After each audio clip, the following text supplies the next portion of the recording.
कृष्णा यादव भी हमारे साथ हैं, राष्ट्रीय उपाध्यक्ष किसान मोर्चा भारतीय जनता पार्टी का नुमाइंदगी ये करते हुए नजर आएंगे। सबसे पहले एडवोकेट नवीन नागर जी, आपसे ही सवाल। अब केजरीवाल ने जिस तरीके का ये शिगुफा छोड़ा है, हालांकि इससे पहले छोड़ दिया गया था, जून जुलाई में ये बात सामने आ गई थी कि इस तरीके की कवायद होगी, आप फॉर्म भर के दीजिएगा, मिस कॉल करके अपने आप को रजिस्टर्ड करवाइएगा, आप सब्सिडी लेना चाहते हैं, इस बात को आपको खुद को पुख्ता करना होगा कि आप लेना चाहते कि नहीं लेना चाहते। लेकिन मैं ये समझना चाहूंगा इस दलील में कितनी ज्यादा गुंजाइश आपको नजर आती है कि लोग कह रहे हैं कि जो सब्सिडी नहीं लेना चाहते वो सब्सिडी ना ले, पूरा बिल अदा करें। ऐसे कौन से लोग हैं, ऐसे कौन से लोगों ने केजरीवाल साहब को राय दी है, और कौन होगा जो सब्सिडी नहीं लेना चाहता होगा, या फिर ये कोई प्रपंच है कि किसी तरीके से अब जो लगातार आपका वजन बढ़ता जा रहा है उसको किसी ना किसी तरीके से लूज किया जाए? देखिए, मैं सबसे पहले तो आपको एक बात ये मैं क्लियर कर दूं कि अभी बुधवार को जो ये डिसीजन लिया गया दिल्ली सरकार के द्वारा, इसकी चीज बहुत टाइम से चल रही थी, बहुत सारे सर्वे चल रहे थे, सर्वों के माध्यम से कुछ ऐसे रिजल्ट्स निकल के आए जिसमें दिल्ली के ही लोग ये कह रहे थे कि भाई हमें तो सब्सिडी नहीं चाहिए, हम तो सफिशिएंट है भरने में, और उसमें बहुत हद तक विपक्ष के लोग थे। मैं तो सीधा सीधा बोलूंगा आपके चैनल के माध्यम से, विपक्ष के लोग थे जो विधानसभा के अंदर, लोकसभा के अंदर ये लगातार मुद्दा उठा रहे थे कि फ्री बीस।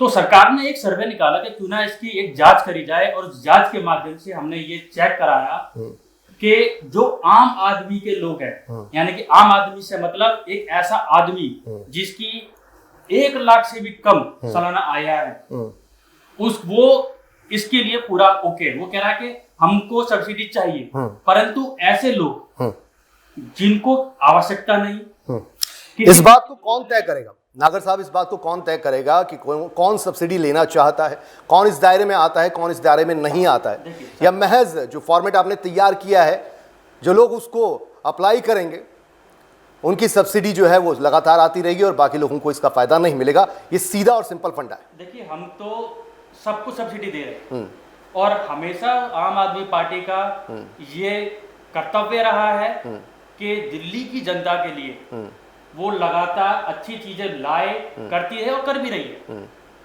अब आपके वाले क्वेश्चन का मैं जवाब देता हूँ सीधा सीधा स्पष्ट रूप से कि हम तो कह रहे हैं भैया, सब लोग, आपने वोट दिया, आप एक टैक्स पेयर हो, टैक्स पेयर को बहुत ही सुविधाएं मिलनी चाहिए, जिनमें से एक सुविधा ये भी है, जैसे नहीं, आपने मेरे पहले सवाल का जवाब नहीं दिया। मैं ये कौन से लोग होंगे जो कहेंगे कि हमें सब्सिडी नहीं चाहिए? ये विपक्ष के लोग हैं, ये वो लोग हैं। अच्छा, ये पॉलिसी आपको विपक्ष ने दी है, यानी विपक्ष आप पे भार नहीं बनना चाहती, आप खामखा विपक्ष को गालियां देते रहते हैं। अच्छा, ठीक है यादव साहब, नहीं, मैं आप पर आऊंगा जरूर। यादव साहब, ये विपक्ष के लोग हैं जो चाहते हैं कि हमें सब्सिडी नहीं चाहिए, हम देश की तरक्की में योगदान देना चाहते हैं, और जिन लोगों को जरूरत है उन लोगों को ये बिजली की सब्सिडी मिलती रहे, हमें नहीं चाहिए। विपक्ष के लोग हैं, ये भारतीय जनता पार्टी के लोग हैं, तो इनसे ज्यादा फिर ईमानदार लोग तो कोई होंगे नहीं। देखिए, मैं कहना चाहता हूँ आदरणीय केजरीवाल जी को कि जो देश की जनता है उसको ठगने का काम वो शुरू से करते आए हैं, अपने जुमलों के द्वारा, अपनी बातों के द्वारा, सब्सिडी के द्वारा। ये बहाने जुमलेबाजी नहीं चलेगी। जनता जान चुकी है, जनता देख रही है कि पहले सब्सिडी देना और फिर सब्सिडी को खींच लेना वापस। इस तरीके के मुद्दे को लेकर केजरीवाल हमेशा जनता के बीच में जाते रहते हैं और नए नए जुमलों को छोड़ते रहते हैं। 300 यूनिट फ्री पंजाब में अभी इन्होंने सरकार बनाई है, 300 यूनिट के लिए उन्होंने बोला है बिजली देने के लिए।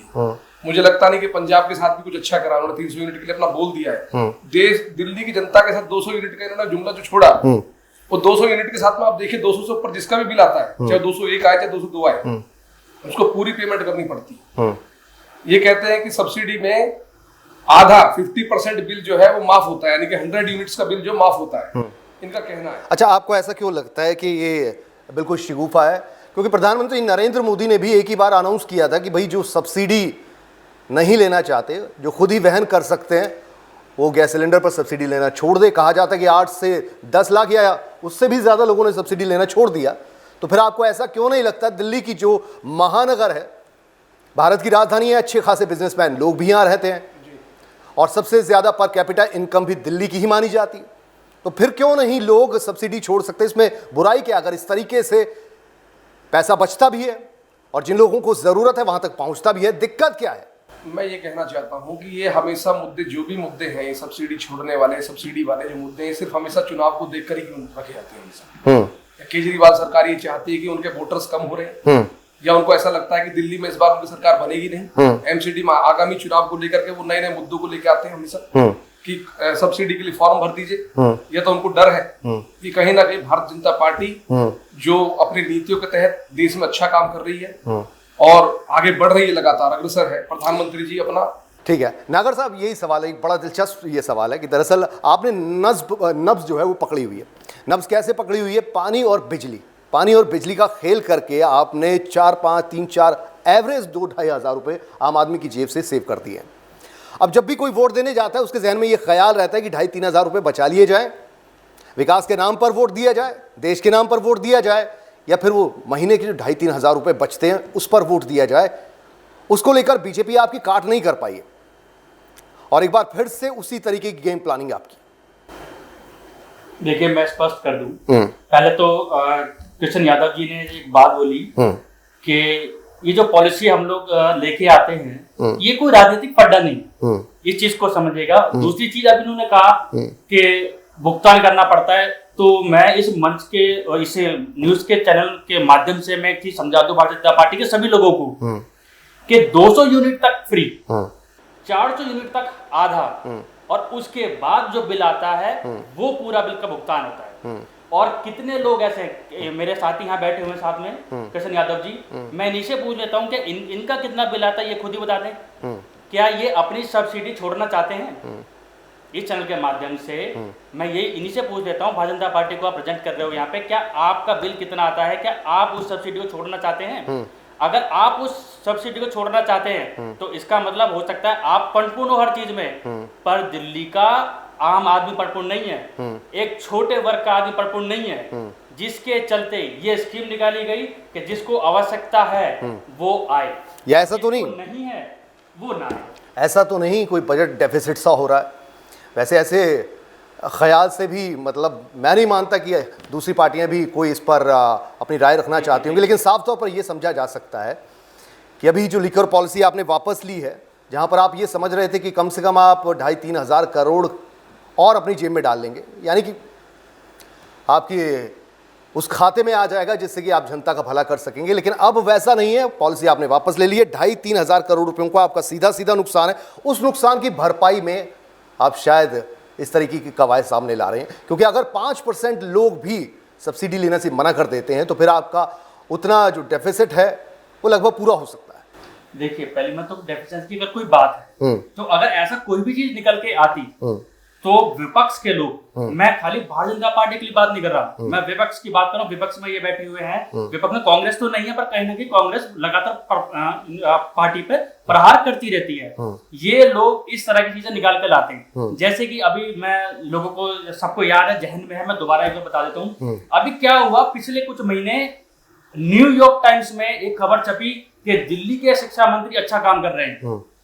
उसके 2 दिन बाद क्या हुआ, मनीष सिसोदिया जी के घर पे सीबीआई बैठी हुई थी, जांच करी, सभी चैनलों ने दिखाया, भारतीय जनता पार्टी के लोगों ने लगातार प्रदर्शन किए, मनीष सिसोदिया चोर है। तो यादव जी उसके पीछे तो आप ही की करनी है ना। आपने पॉलिसी वापस ली, किन वजहों से वापस ली, आपने किन वजहों से वो पॉलिसी लाए थे, आपने उसका ब्यौरा नहीं दिया। बहुत सी ऐसी चीजें आपने 144 करोड़ रुपए जो है जो वेंडर थे उनके वापस कर दिए, उसके पीछे कोई दलील भी आपने नहीं दी। आपने 30 करोड़ रुपए जो एयरपोर्ट जोन है वहां पर जिसको वाइन का लाइसेंस देना था उसको 30 करोड़ रुपए वापस कर दिए, ये कहकर कि अथॉरिटी ने उनको नो ऑब्जेक्शन सर्टिफिकेट नहीं दिया। लेकिन आपकी पॉलिसी के अंदर ये बात है कि एक बार जो पैसा आपके गले में आ गया उसको वापस नहीं किया जा सकता। आपने 30 करोड़ रुपए बिना किसी की रजामंदी से आपने वापस कर दिए। तो एलजी को क्या इतना भी हक नहीं कि इतनी बड़ी 144 करोड़ 130 करोड़ यानी कि 200 करोड़ रुपयों के आसपास का ये घपला, इसमें किसको फेवर मिला, किसका फायदा हुआ और इसके पास अथॉरिटी किसकी थी, वो क्या सीबीआई की जांच की बात भी नहीं कर सकते? और सीबीआई की जांच की बात हो तो फिर क्या सीबीआई हाथ पर हाथ धरे बैठी रहेगी? देखिए मैं आपको एक चीज स्पष्ट कर दूं, सीबीआई की जांच जो चल रही है उसमें 10 दिन तक लगा सीबीआई की जांच चली। 10 दिन के बाद भी सीबीआई को कुछ मिला कुछ भी नहीं मिला है सीबीआई को। आप तो ऐसे करें, आप पाक साफ है, फिर क्यों जेल में? आपके अन्य नेता जेल में है ना, वो तो कोर्ट को डिसाइड करने दीजिए। देखिए कोर्ट इसमें डिसाइड कर रहा है। सत्येंद्र जैन जब कस्टडी में रहे, जब जेसी कस्टडी में रहे, तो माननीय हाई कोर्ट की उनको ग्रीन चिट मिली। वो किस कारण मिली? क्योंकि विपक्ष के लोग जो सरकार चला रहे हैं, जो विभागों को चला रहे हैं, जो ईडी को चला रहे हैं, जो सीबीआई को चला रहे हैं, उनको ऐसा कुछ मिला ही नहीं जो वो साबित कर पाए। और वही केस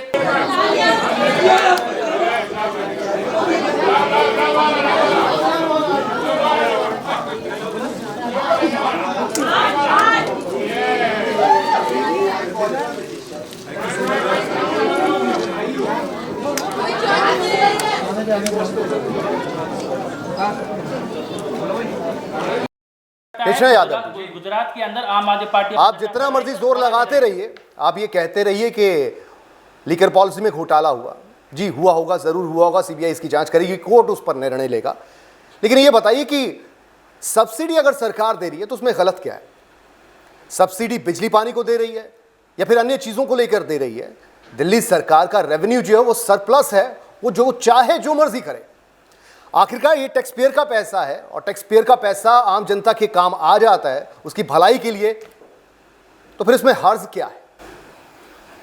देखिए जी, हम तो ये कहना चाहते हैं, जब ये वोट लेने के लिए जनता के बीच में गए, सब्सिडी को लेकर आए थे कि देश में दिल्ली के लिए हम लोग बिजली फ्री करेंगे, पानी के बिल्स माफ करेंगे, तो ये तो उनको देना ही पड़ेगा। इसमें छटपटाने वाली बात ही क्या है? और छटपटा किस चीज के लिए? आप वापस ले रहे हो, क्यों वापस ले रहे हैं आप इस चीज को? कौन उपभोक्ता आपसे आके कह रहा है, उसका नाम तो क्लियर करिए।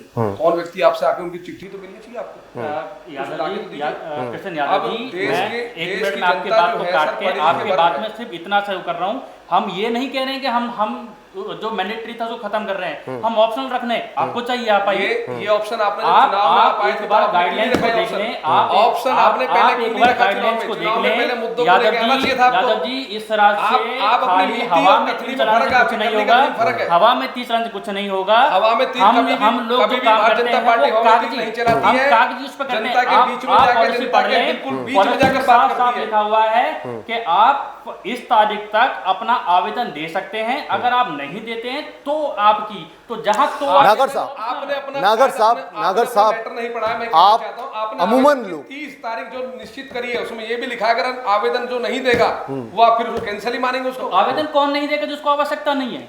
हम तो उसको भी नहीं रोक रहे। अगर उसे नागर साहब अमूमन जो लोग हैं वो बिल पढ़ते हैं, देखते हैं और जमा करने चले जाते हैं।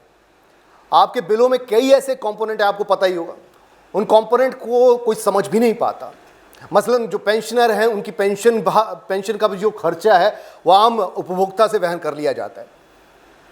पीएससी चार्जेस हैं, सर चार्जेस हैं, किस बात के कैसे आम जनता को नहीं पता होता। बहुत से मामले ऐसे देखे गए हैं, 20 यूनिट, 30 यूनिट, 40 यूनिट बिल 2000, 3000, 4000 ऐसे भी मामले देखे गए हैं, जबकि आपकी पॉलिसी बिल्कुल क्लियर थी। अब जबकि आप दोबारा से ये बताने जा रहे हैं कि जो फॉर्म भर के देगा, जो अप्लाई करेगा, उसी को सब्सिडी मिलेगी, अन्य को माना जाएगा कि वो सब्सिडी का पात्र ही नहीं है।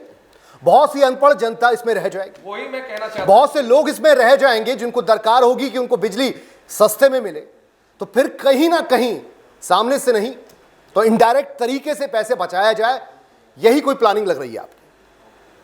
देखिए, मैं फिर उसी बात पे आऊंगा। आपकी जो बात कही, मैं फिर उसी बात पे आऊंगा कि किसी का भी पैसा अगर बचता है तो वो उसके लिए फायदेमंद है। हम भी चाहते हैं, हर सरकार चाहती है कि जहां से उसने अपनी गवर्नमेंट बनाई, जिस लोगों ने उसको वोट देकर सरकार बनाया, उसके लिए वो जितना अच्छा कर सके उसके लिए कर रही है। पर ये जो पॉलिसी की बार बार बात आ रही है, जो विपक्ष के लोग जो है बार बार ये बात बोल रहे हैं कि ये सब एक चुनावी फड्डा है या फिर इस तरह की चीजें पहले बोली थी, अब क्यों बंद कर दी। मैं फिर उस चीज पे आ रहा हूँ। अगर आपको सब्सिडी नहीं चाहिए, आप आवेदन मत करिए। आपको चाहिए, आप आइए। मुझे आवश्यकता, मैं एक आम आदमी हूँ, मुझे आवश्यकता मैं इसको अवश्य करूंगा। पर जिसको आवश्यकता नहीं, इन्हीं के एक सांसद थे यूपी के सांसद थे जिनकी एक डिबेट निकल के आई थी। उस डिबेट पे वो बार बार चिल्ला चिल्ला के कह रहे थे कि मुझे तो नहीं चाहिए, मुझे तो नहीं चाहिए, मुझे तो नहीं चाहिए, मुझे तो नहीं चाहिए बिल्कुल सब्सिडी। पर उसके बाद उनकी एक नॉर्मल सोशल मीडिया जो बहुत वायरल हुई थी, सोशल मीडिया पर उनके वो कह रहे थे यार वो तो देखो मीडिया है, मीडिया से कुछ बोलना पड़ता है, पर केजरीवाल जो कर रहा है अच्छा कर रहा है। तो इनके लोगों को भी पता है कि हम लोग अच्छा कर रहे हैं, बस ये है कि जो ऊपरी प्रेशर इन लोग पार्टी का जो है उसकी वजह से ये लोग भी चुप है। इनके कितने बच्चे भारतीय जनता पार्टी के, कितने बच्चे सरकारी स्कूलों में सुविधा ले रहे हैं, कितने इन्हीं के पार्टी के लोग हैं जो ये सब्सिडी का फायदा उठा रहे हैं, इनके पार्टी की कितनी महिलाएं जो बसों में फ्री चल रही हैं। तो नागर साहब ये मत आप कहिए कि बसें आपने ही खरीदी हैं, बसें पहले से भी थी और स्कूल भी पहले से थी, आपने उन्हें मॉडर्नाइज जरूर किया होगा, लेकिन ये मत समझिए कि स्कूल आपने ही बनाए, क्योंकि आपने बहुत से ऐसे बड़े वादे किए, दावे किए, यूनिवर्सिटियां बनेगी, 20 कॉलेजेस की बात हुई थी, याद है अच्छी तरह से, एक भी कॉलेज आपने बनाया नहीं है। मैं सुविधा की ही बात कर रहा हूँ। सरकारें पहले भी रही, सरकार कांग्रेस भी रही, केंद्र में आज भारतीय जनता पार्टी है। ये जो सुविधा सिर्फ केजरीवाल जी के आने के बाद लागू हुई, वो सुविधा पहले लागू क्यों नहीं हुई? ठीक है, इस सरकार के आने के बाद ही क्या सुविधा लागू हुई? क्यों सुना कि महिलाओं की? नागर साहब मैं आपको ये बताऊं कि कैपिटल एक्सपेंडिचर जो होता है, यानी कि जो एक्सपेंडिचर आपके विकास कार्यों में होना है, वो लगभग बंद पड़ा है। कौन सा विकास कार्य होता है मेरे को आप बताइए। आप जिस सड़क से आज आए होंगे वो एक्सप्रेस वे होगा, दिल्ली सरकार ने नहीं बनाया वो। इसके अलावा आप दिल्ली भर में घूम लीजिए, कौन सा विकास का काम हुआ है मुझे गिनवा दीजिए, एक्सेप्ट सब्सिडीज को छोड़कर। और यही मैं आपको शुरुआत में कह रहा था कि आपने नब्ज पकड़ लिए। अब जनता जब भी वोट देने जाती है, वो कितनी भी देश प्रेमी हो, लेकिन वो देखती है कि 2,500-3 हज़ार रुपए मेरी जेब में बचेंगे, बीजेपी वाले शायद नहीं बचाएंगे, कांग्रेस शायद नहीं देगी, तो इससे बड़ी सौगात और क्या हो सकती है? जो मिल रहा है वही खा के जिंदा रहे। एक आम महिला के लिए 2-2.5 हजार रुपए अगर उसका बच जाए तो वो कितने साधनों को, विकास कार्यों का क्या, विकास कार्यों का क्या? ठीक है, ठीक है यादव साहब, रानी झांसी जो फ्लाईओवर बनाया उसका जो बजट निकाल के दिया था आम आदमी आने से पहले, उसको बना कैपिटल एक्सपेंडिचर की जब बात होगी, मैं आपसे ये समझना चाहूंगा, एक शीला दीक्षित थी, भारतीय जनता पार्टी को छोड़ दीजिए, आपकी सीधी बड़ी ओपोनेंट है वो, शीला दीक्षित के जमाने में 10 सालों में क्या डेवलपमेंट हुई, और आपके अब 10 साल जो मुकम्मल होने वाले हैं इसमें नया क्या बना एक्सेप्ट सब्सिडीज के? हाँ, आपने एजुकेशन में कुछ बेहतर किया, उसको सब समझते हैं, देखते हैं, परखते हैं, लेकिन इसके अलावा आपके पास बताने के लिए कुछ भी नहीं है। अगर सिर्फ नब्ज पकड़कर बिजली माफ करनी है, पानी माफ करना है और उसके अलावा कुछ नहीं करना है, तो फिर अगर ऐसा ही ट्रेंड हर सूबे में अपना लिया जाए तो हर सरकार चिपक कर रह जाए, हर पार्टी वहीं चिपक कर रह जाए, बदलाव और तब्दीली तो आए ही नहीं। आम आदमी पार्टी हमेशा उन मुद्दों पे हमेशा काम करती रहती है जो आम आदमी की बेसिक नीड्स है, और छोटी छोटी चीजों को लेकर, छोटी छोटी चीजों को लेकर, छोटे छोटे बचाव को लेकर, छोटी छोटी चीजों को तैयार कर कर अगर आम आदमी को कोई सुविधा मिल रही है तो उसमें विपक्ष को क्या परेशानी होनी चाहिए? जी यादव साहब, क्या परेशानी आपको होनी चाहिए? हमें जो परेशानी है वो देश की जनता जानती है कि आपकी सरकार नहीं है दिल्ली में, यही परेशानी है आपकी? नहीं, दिल्ली में सरकार के मुद्दा नहीं है, मुद्दा है आज जो है बिजली के बिल का है। और बिजली के बिल के लिए जो इन्होंने आज बोला है उसको देखते कितने खड़े उतरते हैं, कितने सही है। कंफर्म मुझे लगता नहीं है कि सारे जुमलेबाजी है, और जो स्टैंड इन्होंने छेड़ा है वो मैं उससे सहमत नहीं हूँ। अच्छा, कुछ ऐसा तो नहीं जिस तरीके से प्रधानमंत्री मोदी जी ये कहा करते थे, या फिर अब जैसे केजरीवाल ये करने जा रहे हैं कि फॉर्म भरवाए जाएंगे, ये समझने की उनकी कोशिश तो नहीं है कि जो सब्सिडी नहीं लेना चाहते, देखें वो कितने लोग हैं, और जो लेना चाहते हैं फॉर्म भर के दे देंगे, मिस कॉल कर देंगे, यानी कि वो सरकार की सब्सिडी से अच्छे खासे खुश हैं, और केजरीवाल ये समझ जाएंगे कि अगले चुनाव में भी उन्हें कोई दिक्कत नहीं है, इतना बड़ा वोट बैंक उसके साथ रहेगा। बिल्कुल आप बिल्कुल सही समझ रहे हैं, जो आप कह रहे हैं बिल्कुल यही नीति है। स्पष्टीकरण यही है कि वो चाहते हैं फॉर्म के द्वारा जनता से ये व्यूज ले ली जाए कि कितने लोग सब्सिडी का लाभ उठाना चाहते हैं, कितना देना नहीं चाहते। यही इनका मूल है। ये अपने मोटो से भटक रहे हैं। जो इनका मोटो था कि फ्री देना, भी चाहते हैं कि जो शराब नीति को लेकर जो ये इनका मामला विफल हुआ है, उसको लेकर के कहीं ना कहीं उसको खामियाजे को भरने के चक्कर में परेशानी है, छटपटाहट है। तो नागर साहब, क्या इस कवायद से आप यही देख लेना चाहते हैं कि प्रधानमंत्री मोदी जिस तरीके से कहते हैं कि जो देशभक्त हैं सब्सिडी छोड़ें, देश के योगदान, देश के विकास में योगदान दे, फ्री बीज की जो राजनीति है उस पर ज्यादा गौर ना फरमाए, तो आप देख लेना चाहते हैं कि वाकई जनता उनकी सुन रही है, या फिर अगर कागज भरकर हस्ताक्षर कर देती है तो फिर साफ तौर पर केजरीवाल जी बिल्कुल ठीक दिशा में। देखिए मैं तो उस पर इतना ही कहूंगा कि अगर देशभक्त को बोला जा रहा है कि अगर आप देशभक्त हो और सब्सिडी छोड़ो, तो मेरा मानना है कि साथ सब्सिडी लेके भी देशभक्ति करी जा सकती है। तो देशभक्ति करने के लिए सब्सिडी ली जाए, सब्सिडी छोड़ी जाए, तो कोई मुद्दा ऐसा बनता नहीं है। और रही जुमलों वाली बात, मेरे मित्र साथ में बैठे हुए हैं, मैं उनको स्पष्ट कर दूं, रही जुमलों वाली बात, तो जो 15 लाख रुपए अभी तक जो अकाउंट में आए हैं ना, मैं उनको भी खर्च नहीं कर पाया हूँ। मैं जितने सो खर्च कर लूंगा उतनी भारतीय जनता पार्टी। अच्छा, वक्त की कमी है नवीन नागर जी, लेकिन यहाँ आपको बता दूं कि आप जिस तरीके से कह रहे थे कि देश की भक्ति जो है अन्य तरीकों से भी की जा सकती है, लेकिन आपको याद नहीं होगा शायद पिछले 2 या 4 साल हो चुके हैं अब तो शायद, नए बुजुर्गों की पेंशन आपने रिलीज नहीं की है। नए हैंडीकैप जो हैं उनकी पेंशन आपने, नए फॉर्म को आपने इनरोल ही नहीं किया है। इनरोल कर लिया है तो फिर वो फाइलों में पड़े हुए, उनकी पेंशन रिलीज नहीं हुई है। जो पहले से इनरोल्ड हैं उनकी पेंशन आ रही है। ये अपने आप में कितना दुखद नहीं लगता? जो लाचार लोग हैं उनके लिए, क्योंकि वो बड़ा वोट बैंक नहीं है, तो फिर उनके लिए क्यों इतनी मशक्कत करनी? मैं स्पष्ट कर दूं, बहुत अच्छा मुद्दा छेड़ा आपने, रही पेंशन वाली बात। तो दिल्ली सरकार की जो पेंशन चल रही है, विधवा पेंशन, आप देख लीजिए, अगर वो एक दिन भी स्टॉप हुई हो। विकलांग पेंशन भी चल रही है, ऐसी बात जिनको आ रही है नागर जी, मैं आपको पूरा इस तरीके का पैटर्न पूरा आपको निकाल के दे दूंगा कि किनकी आ रही थी और उन्हीं की आ रही है जो नए इनरोल कर चुके हैं 2-2 साल से, चाहे वो हैंडीकैप हैं चाहे वो बुजुर्ग हैं, उनकी पेंशन नहीं आ रही, नए खातों में पेंशन नहीं आ रही पिछले 2 साल से। जिसके लिए मैं इस पर स्पष्ट कर दूं चैनल के माध्यम से, बहुत अच्छा मुद्दा छेड़ा है आपने ये वाला। मैं आपको, आप मुझे अपनी मेल आईडी दे देना, मैं अपना फोन नंबर दे देना, मैं भेज दूंगा। अभी 2 महीने पहले जिन्होंने अप्लाई करा है विकलांग पेंशन के लिए, उनकी पेंशन आ रही है, उनके खाते में पैसा गया है। मैं आपको ऐसी इनरोल्ड फाइलें भेज दूंगा। और रही बात ओल्ड एज पेंशन की, तो मुझे भी बड़ा दुख है कि हम बार बार कोंडली के विधायक माननीय कुलदीप कुमार जी लगातार प्रयास कर रहे हैं, अपने सांसद को लिख रहे हैं। अभी पीछे आपने विधानसभा में ये बात देखा होगा, लोकसभा में भी हमारे सांसद संजय सिंह जी ने भी ये बात उठाया है। बट विपक्ष यानी कि भारतीय जनता पार्टी, केंद्र सरकार का कोई इसमें सहयोग नहीं है, वो चाहती नहीं है। वो उनका मुद्दा है किसी तरह भी केजरीवाल। यादव साहब इस बात पर मुझे बीजेपी से बहुत ज्यादा गुस्सा है। वो साफ तौर पर इसलिए कि इतना गहन ये मुद्दा, इमोशनल ये मुद्दा, बुजुर्गों की पेंशन 2 साल से नहीं आ रही, जो नए बुजुर्ग हैं जिन्होंने एनरोल किया है, जो हैंडीकैप्ड हैं। लेकिन आपका मुद्दा क्या रहता है कि लिकर पॉलिसी पर किसी ना किसी तरीके से सीबीआई की जांच बैठाकर फिर मुख्यमंत्री तक पहुंचा जाए। उप मुख्यमंत्री तक तो आप पहुंच चुके हैं, बुजुर्गों की आप कब सोचेंगे? उसके लिए आप कभी सड़क पर नहीं निकलते। विधवाओं के लिए आप क्या सोचेंगे? हमेशा आप हैंडीकैप के लिए क्या सोचेंगे? भारतीय जनता पार्टी जितना फंड दिल्ली को मिलता है उसका पूरा फंड वो रिलीज करती है, देती है। अभी सरकार के वितरण में दिक्कत है, आप एमसीडी की देख लीजिए, अभी तनख्वाह नहीं पहुंची। ये देते नहीं। स्कूल की नीतियों पे देख लीजिए, इन्होंने सारा पैसा जो फंड लगाया स्कूल के लिए इन्होंने, उसका पूरा ब्यौरा ये केजरीवाल सरकार कहती है कि हमने यहाँ खर्च किया, यहाँ खर्च किया। दिल्ली का इतना बुरा हाल इन्होंने कर दिया है, रोडों पे गड्ढे हैं, आप जाके देखिए दिल्ली में जो रोड। चलिए ठीक है, मुद्दे से भटकते नहीं है।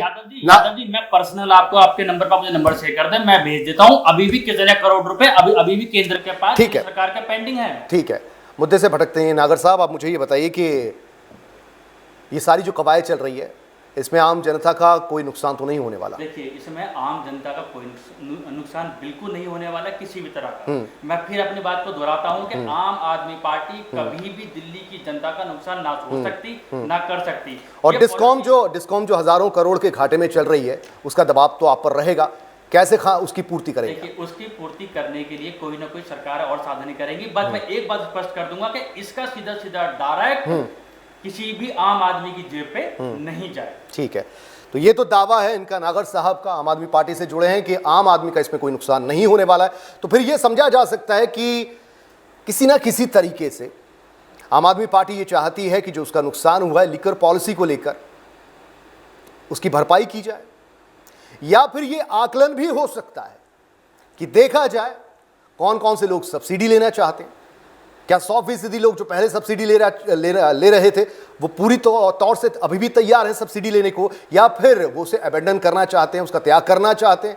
इससे केजरीवाल साहब ये आकलन भी लगा लेंगे कि अगर ज़्यादातर जनता चाहती कि सब्सिडी चाहिए तो फिर जनता उनके साथ है, और शायद ये अगले इलेक्शन की तैयारी भी कही जा सकती है।